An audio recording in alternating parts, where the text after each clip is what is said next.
Alright guys, so this is our second video for our AP review. We're going to do probably about three of these videos on differentiation, and that means derivatives. This is our first one. We'll do the other two next week. Alright, so let's begin here talking about average rate of change and the secant line. The average rate of change of a function on an interval AB is given by the slope of the secant line connecting A and B. So I'm going to draw a graph here really quick, and once again make sure you guys are taking notes as I do here. So here's my interval A to B, and let's say that I have a point here, and the y value that goes with that would be f of A. And let's say I have another point over here for B, and the y value for that would be f of B. Okay? And I don't know what this curve looks like, so I'll just make up some kind of a graph that might look something like this, let's say. All right? But that's my function there. We'll call that function f of x. Okay? Now I want to find the average rate of change of this function on the interval from A to B. And basically what that is that's the slope of a secant line. A secant line is a straight line that connects these 2 points here. So we have this first point here is A, f of A. And this second point down here is B, f of B. And the average rate of change is basically the slope. So the average rate of change is equal to the slope of that red line, which is basically y2 minus y1 over x2 minus x1. So there's your average rate of change, which is the slope of that secant line. All right, let's go ahead and move on to next. All right, so now let's talk about instantaneous rate of change. The instantaneous rate of change and the tangent line. The instantaneous rate of change of a function at x equals c is the slope of the line that is tangent to a function at that given point. So let's draw that graph again on our notes. And let's go ahead and pick another value for x. We'll call it c. I'll just put it right here. And that would be located right here at this point. Now, if I were to draw a tangent line, and in case you guys forgot, a tangent line is a line that grazes your function at that point. Okay? Now, the slope of that line would be the instantaneous rate of change. So instead of being a slope across 2 points on my function, it's the slope at a single point on the function. So I'm going to draw a different picture to make another point here for you guys to illustrate something. So let's just go ahead and say I have a curve that looks something like this.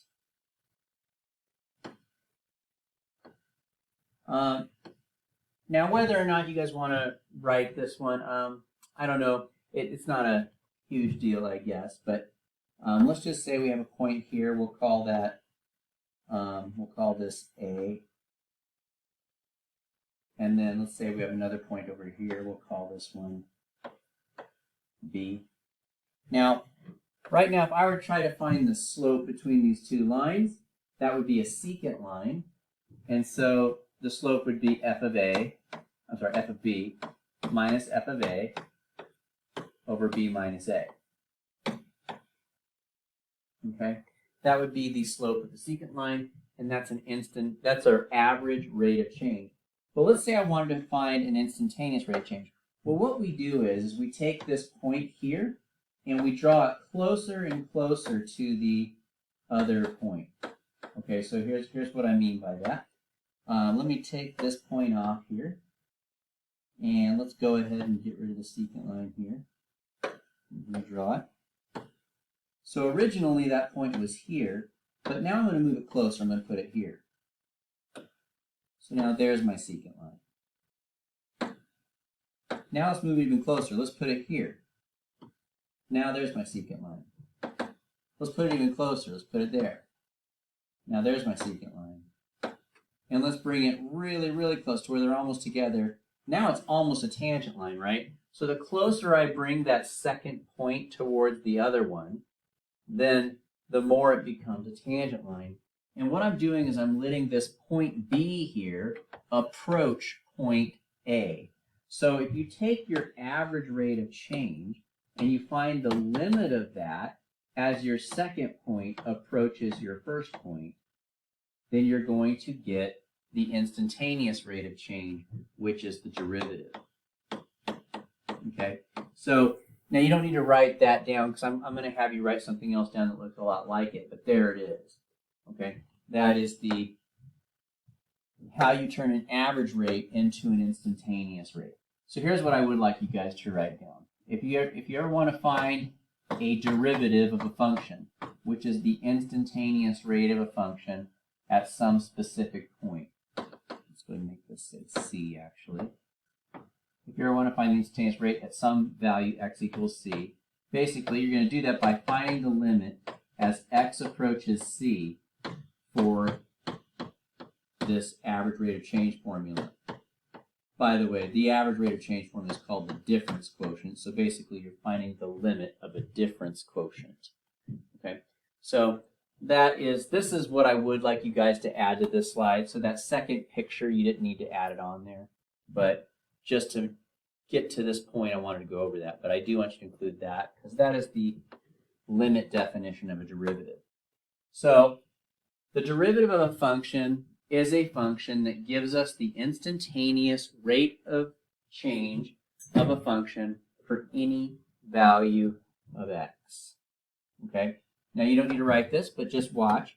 So if I said that f of x is x squared, then f prime, as you guys probably already know, is 2x. But what is this? Well, this is a function that can give me the instantaneous rate of change of this function at any point, so long as I plug something into it.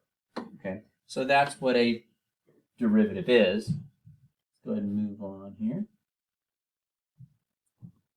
Derivatives can be represented with a variety of symbols or sentences, so I want to make sure you guys have a little reference sheet of this. So if you want to talk about the derivative of some function f of x equals y, you can do it in a few ways. The first two is usually just spoken, like that's how we say it, but I have seen it written this way in some texts sometimes. So like on the AP exam, sometimes instead of taking the shortcut and using symbols like these ones down here, they'll actually just write it out as a sentence. And so I want you guys to see how to do that. So one way that you could represent this derivative is with the sentence, the derivative of f with respect to x. Or you could say the derivative of y with respect to x. For all these, the f and the y are interchangeable. But the one that's in the parentheses, that's your input variable, and that's the one that you're finding the derivative with respect to. But f and y are kind of interchangeable. They both kind of stand as the output variable. All right, another way you could say it in English is you could say f prime of x, which is really just the English way of saying this. That little apostrophe there, we call it a prime, so f prime of x. Or since y and f are the same thing, you could also just say y prime. Okay.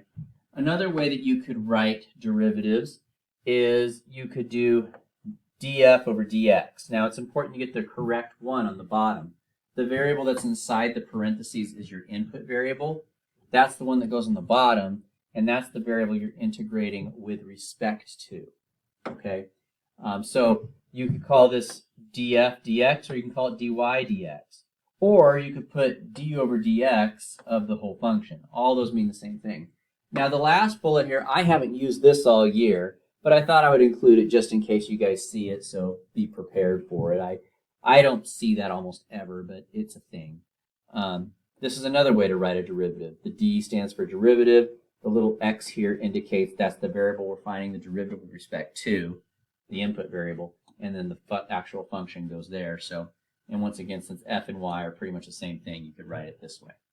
So those are ones that I've never used before, but they are a thing, and so it's possible it's on your AP exam, but I don't see that very often, honestly. All right, so let's talk about average rates and instantaneous rates again here really quick. the slope of the tangent line at x equals c is close to the slope of a secant line on AB, so long as c is close to a and b.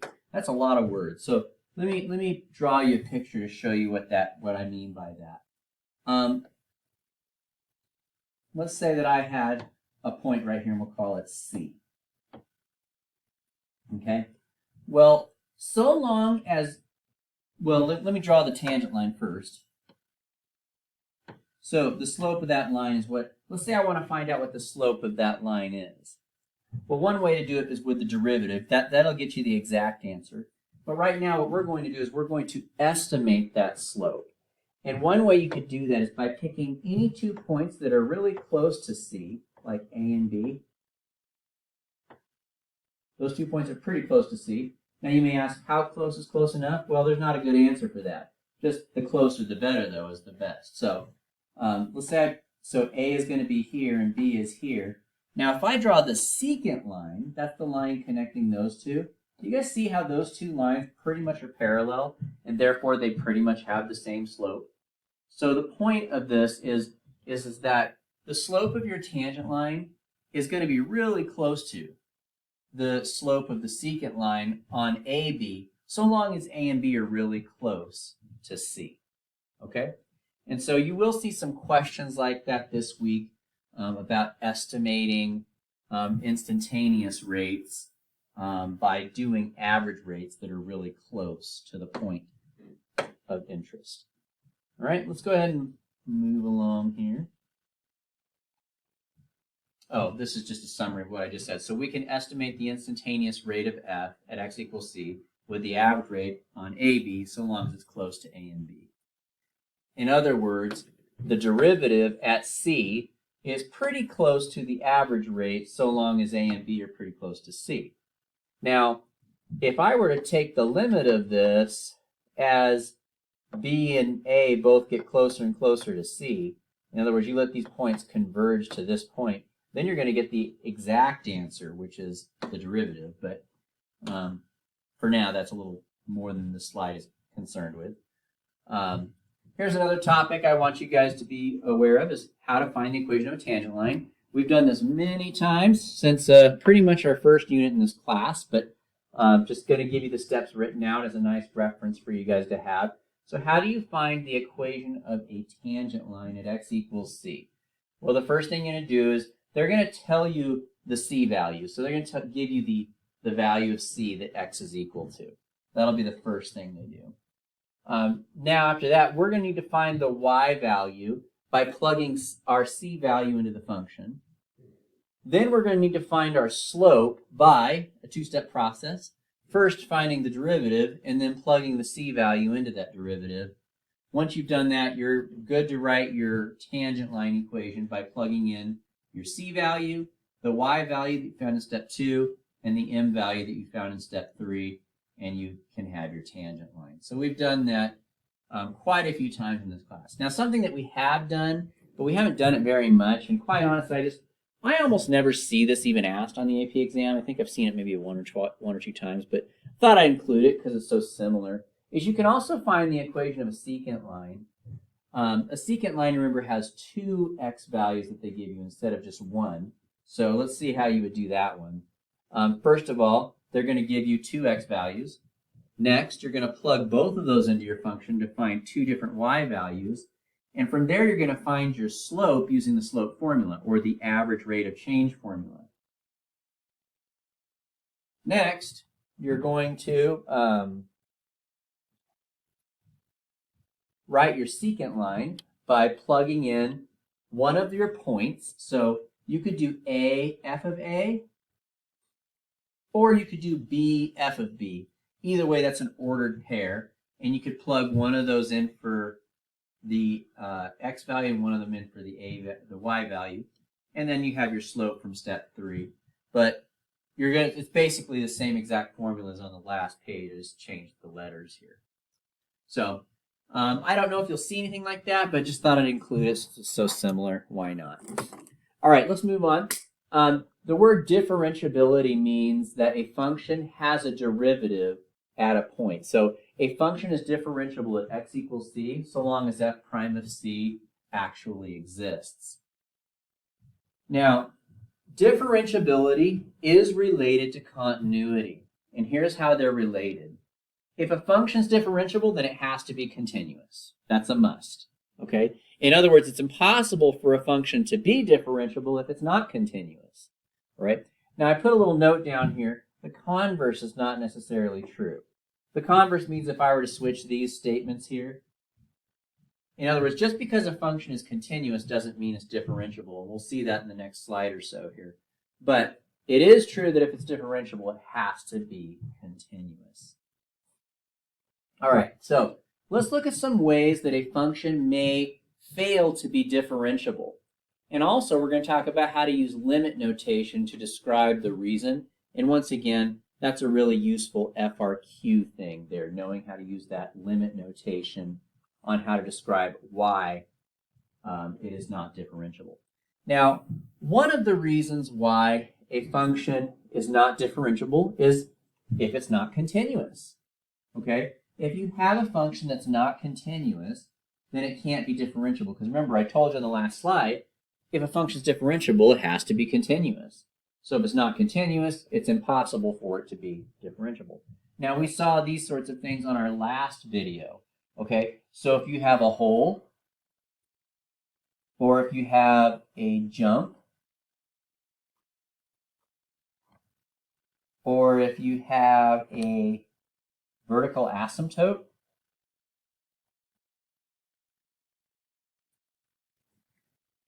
any of those kinds of situations are situations where you would not have a differentiable function.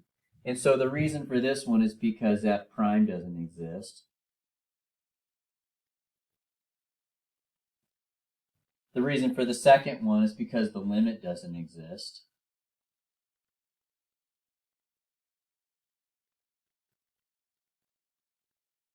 And the same reason applies to this one down here. When you have a vertical asymptote, neither the function nor the limit exists in this case, so we can say that. So those would be the reasons why we have that. One other one that I've left out, I'll try to squish it in up here, is if you have a hole with a dot. In that case, the function exists and the limit exists, but the problem is that the function doesn't exist. The limit is not the same thing as the limit. And so the reason for this one would look like that. So these are all situations where a function would not be continuous, and therefore neither would it be differentiable at those points. In other words, you could not find a derivative at those places where there's a disconnect. Now you might be able to find a derivative like over here, for instance, because that's a solid line. But you would not be able to find a derivative at these problem points where there's a discontinuity. Okay? So that's how you would recognize them on a graph. But over here, all of these are how you would write your reasoning if you were like on an FRQ or if they wanted you to find the right explanation on a multiple choice question or something like that. Okay? But it is possible that a function is continuous, but it's still not differentiable. So there are two other situations where a function is not differentiable, even though it is continuous. One of those situations is a cusp.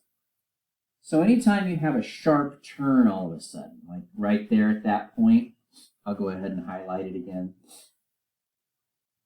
Anytime you got a sharp turn, the derivative does not exist. And here's how we'll write our reason for that. The limit as x approaches c of the derivative,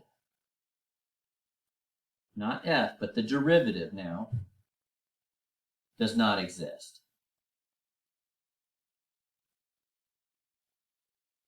You could also say that the limit from the left and the right don't match, because that's true. As you guys can see, this line here on the left has a negative slope, whereas the line on the right suddenly has a positive slope. It just suddenly goes from negative to positive. And so at that point, it's not zero. It's just all of a sudden changing without a gradual flow. Now, if you have a smooth turn, it does gradually go from negative to 0 to positive. But in this case, at a sharp turn, just suddenly changes. And so at that point, the derivative does not exist. Another time when the derivative may fail to exist is if you have a vertical tangent line. Like there are some functions that get so steep they're actually just going straight up for a second. And so at those points, like right here, if you were to draw a tangent line through that point in the middle, it's basically just going to be a vertical line. And vertical lines don't have a slope. And since the tangent line's slope is the derivative value at that point, the derivative doesn't exist because this line doesn't have a slope. So once again, we would just say the limit as x approaches c for the derivative, not f, but for the derivative, does not exist. And the reason why I keep emphasizing for the derivative is because if you guys were to get rid of this little hash mark here, that's now a false statement. The limit does exist. There is if I were to approach this point from the left, it meets right there, and also from the right. So that point actually does exist, and it's continuous there. So I'm not saying the function's limit doesn't exist. I'm saying its derivative's limit does not exist. The slope just doesn't exist at those points. Okay, so make sure you understand. Over here, all of these are supposed to have, this was a mistake, by the way. Let me highlight this so you guys can see it. I had accidentally put a prime here, but it shouldn't have been a prime. It's just f. So notice everything over here. Notice everything over here is just about f, because we're talking about continuity. So that means the original function is broken somehow. It has a hole, a gap, or a jump of some kind. But these other two, there's no holes, gaps, or jumps on these. So the function's complete. It's continuous. The problem is the derivative doesn't exist. So for these ones, the reasons are about the derivative. They're not about the original function, right? And so those are situations where a function may fail to have a derivative. In other words, it's not differentiable at some specific point. If it's not continuous, or if there's a cusp or a vertical tangent line, there is no derivative. Now, how can you tell if a piecewise function is differentiable? You're going to see a few problems like this. So, you don't need to write this, but I'm just going to give you a quick little example. So you're going to have a piecewise function.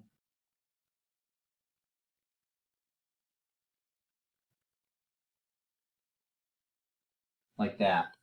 Well, the first thing you want to do is make sure it's continuous, because if a function's not continuous, then it can't be differentiable. How do you see if it's continuous? You find the limit from the left and the limit from the right. In other words, you're going to plug in this 3 here and here. If they come out to be equal, then it's continuous. But you're still not out of the woods yet. All you've proved is that it's continuous at that point. We still need to prove it's differentiable. We've got one of the requirements out of the way. It is continuous, but we still have one more thing to do. Now we need to take the derivative. So I would take the derivative of this function, in which case the derivative of the top is 2 and the derivative of the bottom is 4. And in that case, if you try to plug in 3, well, you couldn't because there's no more x, so you can't plug the 3 in. So as you guys can see, the slopes are just completely different, and you would take the limit from the left and right again. If they don't match, then it's not differentiable. Okay, so there you guys go. That's determining the differentiability of a piecewise function.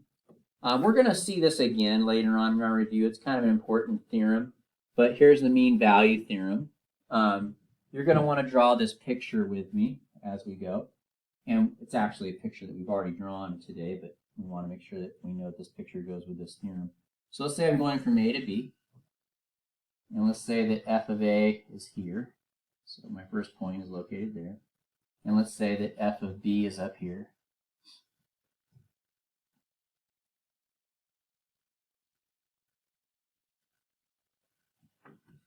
And let's just say that's my graph, okay? And we'll call that f of x. That's the function. All right, so this theorem tells me that so long as the function is continuous, which it is, there's no holes, gaps, or jumps, and it's differentiable, in other words, there's no cusps or vertical tangent lines anywhere, then there has to be some value of c in between A and B where this is true. But let's interpret what that means, because that's just an equation. I want to make sure you know what this means. What does this represent, you guys? This represents the instantaneous rate of change, or the slope of the tangent line. I'll just put tan there. What does this represent? That's the average rate of change. In other words, the slope of the secant line. So now, here's how the picture is going to come in handy. Here's my secant line connecting A and B. That means there's got to be at least one place somewhere between A and B where the tangent line is parallel with that red line. I would say this would be one. So I would say one of our C values would be right here, pretty close to the A. But there's more than one here. I see like probably another one like right about here. So I'll call this one C1, I'll call this C2. And in fact, I bet there's probably another one like right about here. That might be a little off. Let me back it up a little bit. Maybe more like here. There are 3 tangent lines that are parallel to the secant line there. Now, you don't have to have 3. There could be more or there could be less, but there has to be at least one. So long as you have a continuous function that's differentiable, there has to be at least some value C in between A and B where the slope of the tangent line is parallel to the slope of the secant line. So you will see a lot of those. So you guys will see in this week, you'll see questions where they'll ask, how many places can there be? And so basically you just have to ask yourself, if you put some tangent lines on there, how many tangent lines can you draw that would be parallel to that red one? But we're going to work more with this theorem in other weeks as well. So there's that. So derivative rules for polynomials. I'm not going to spend a whole lot of time talking about these because these are things that I think you guys know pretty well. But if you ever take the derivative of a constant, it's 0. If you take the derivative of a number multiplied by x, the answer is just that number. So for instance, if you add 2x, the derivative is just 2. If you take the derivative of something with a power, we use the power rule. You multiply the power to the front and you take 1 off the power. Some things to keep in mind is if you have radicals, we're going to change them into this before we do the power rule. Or if we have variables with powers in the bottom, we're going to rewrite them as in the numerator with a negative power before we apply that power rule. All right, next. And if you have 2 or more things being added or subtracted together, you can find the derivative by just taking the derivative of each one separately. Now, there are some, just a minute here. All right, sorry about that. All right, so 2 other rules for derivatives that we'll look at right now is the product rule and quotient rule. So if you ever want to take the derivative of 2 functions that are being multiplied together, the way that you do that is with the product rule. It looks a little bit weird, but there it is. Basically, you write both of these functions twice with a plus in between them. And on the first pair, you make one of them have a prime, and on the other pair, you make the opposite one have the prime. So that is the product rule. Quotient rule is this guy, which you guys might remember as the low-de-high rule. So that's the quotient rule. That's another derivative, something to keep on hand as a reference. That's a little blurry, but here's the trigonometric derivative. So, for instance, the derivative of sine is cosine. I'm just going to reference that and let you guys keep it as a handout there. And then also the derivatives of e and l. So the derivative of e to the x is really interesting. It's just e to the x. Now, usually when you do these types of problems, you have something like e to the 5x. So what you do is you treat it like a chain rule, where you take the derivative of the power and you multiply that by the derivative of the whole thing, which is just the same. Okay, so that's usually how those ones appear, but there's that. Let's talk about the derivative of ln. The derivative of ln is simply 1 over x. And once again, usually it comes across as a chain rule, so you'll have something like x squared minus 2x, right? So when you take the derivative of the outside, it's just 1 over x squared minus 2x. But you're going to multiply that by the derivative of the inside and get 2x minus 2, and just multiply that to the top. Okay, so that's how it usually comes across, but those are just the basic rules there. And that does it for our review. our first review of derivatives. Like I said, we're going to spend 3 lessons on reviewing derivatives, but that's our first one. So we'll see you guys in class, and we'll put some of this stuff into practice. Till then, have a good one.